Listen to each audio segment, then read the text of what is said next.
Rangkaian kopi tempatan Zeus Coffee mensasarkan untuk memasuki pasaran Pakistan dan Maghribi pada separuh pertama tahun 2026 sebagai sebahagian daripada visi syarikat untuk memperluaskan jejaknya di luar rantau ASEAN.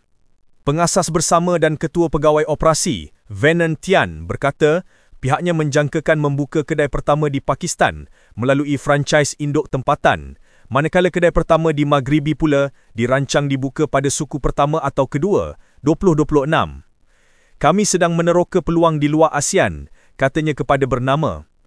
Tambah Tian, mereka turut merancang untuk melancarkan cawangan pertama di Indonesia pada suku pertama tahun hadapan.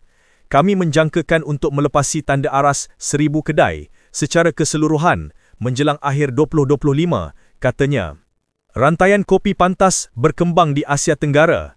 Kini, Zeus Coffee kekal sebagai rantaian kopi yang berkembang paling pesat di Asia Tenggara dengan lebih 900 kedai dan lebih 6,000 pekerja.